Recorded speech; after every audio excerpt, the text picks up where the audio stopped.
It's supposed to be 70 degrees today. It's freezing here. Speaking of global warming, we need some global warming. It's freezing. Ik was vandaag 1 handshake verwijderd van Donald Trump.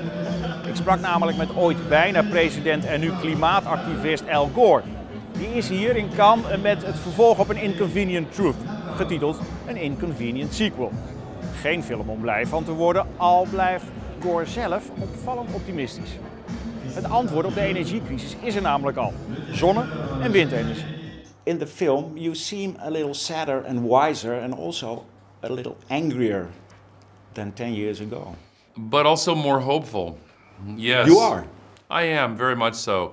The climate crisis has progressed and in some ways is worse than predicted 11 years ago when Cannes, in some ways, launched the modern climate movement. Now, 11 years later, this new movie has an additional part of the story. We now have the solutions. Solar and wind and batteries and electric vehicles and efficiency improvements of all kinds are actually now affordable and improve our lives in other ways. So the availability of these solutions unlocks a great deal of hope. Storms get stronger and more destructive. Watch the water splash off the city. This is global warming. I felt so scared, sorry. Despair can be paralyzing, but this to me is the most exciting new development. We're seeing a tremendous amount of positive change.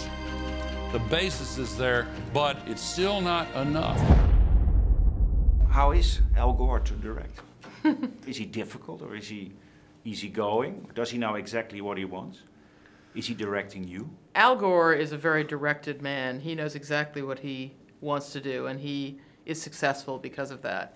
So, you know, when we're following him with the camera, we're following somebody who is on a mission. But he also simultaneously understands the power of storytelling. Yeah, because this film centers more, it's less about the slideshow and more about the man. That was always the idea. We felt like this time around, because the solutions are here, there's really more of a battle going on.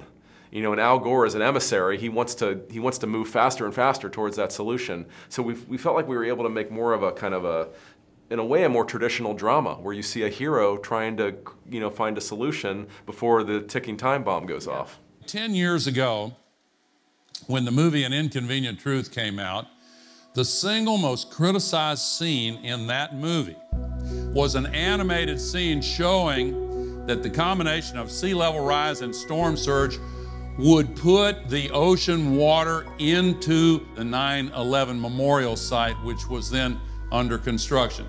And people said, that's ridiculous. What a terrible exaggeration.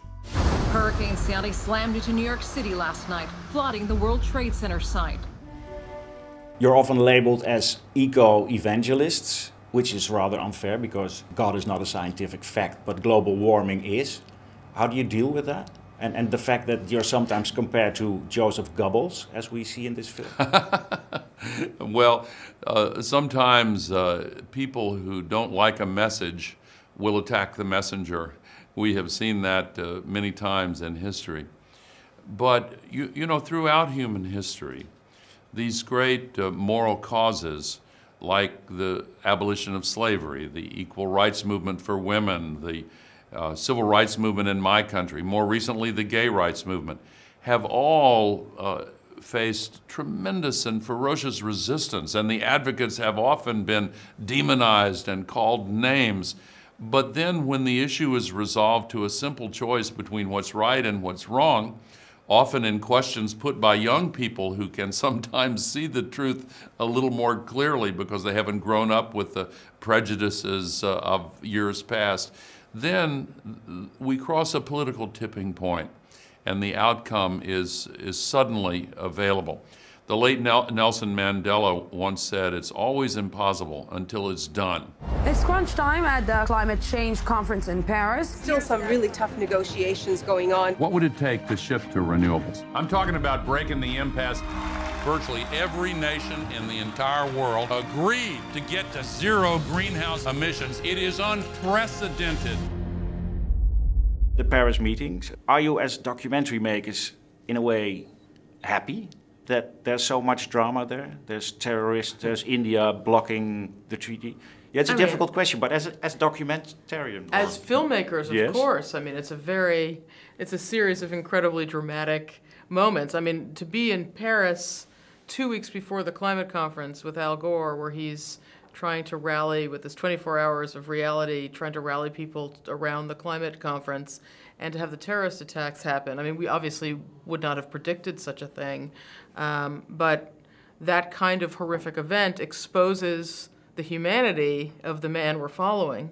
So it's hard not to feel that that's actually an advantage for the film, in the sense that he becomes his authentic self in that moment. Yeah, you cannot play that. No. He can't play that up. You can't be somebody you're not when tragedy is happening. Yeah, it's true leadership, you know, which sometimes the world is lacking, and that we actually, I think, if anything, came to admire Al more through making the film, because we were able to see him in difficult situations rise to the occasion. It's time to put America first. That includes a promise to cancel billions in climate change spending. The next generation would be justified in looking back at us and asking, what were you thinking? Couldn't you hear what the scientists were saying? Couldn't you hear what Mother Nature was screaming at you? With regards to the Indians trying to build new coal mines, you said something like, we gotta crack that nut. Yeah. But there's, of course, a bigger nut to crack. Donald Trump. Well, President Donald Trump cannot stop the climate movement. We have 3 branches of government that each balance and check one another. The courts have already stopped some of his initiatives. The Congress has stopped others. And I still have hope that he will eventually decide to keep the U.S. within the Paris Agreement. I don't know what his decision will be, but I have hopes that he will make the right decision. And are you on speaking terms with him? Yes. Ah, and does he listen? He allows me to make my case, and I think it's useful to do that. I have concentrated on only one issue with him, and that is why, even on his terms, it's better for the U.S. to stay in the Paris Agreement. Other things he's trying to do are vigorously opposed in the United States. That's why the message of this movie is hopeful and also attempts to inspire people to take action themselves by saying this is a time for action. You want to see more of our videos? Visit our channel.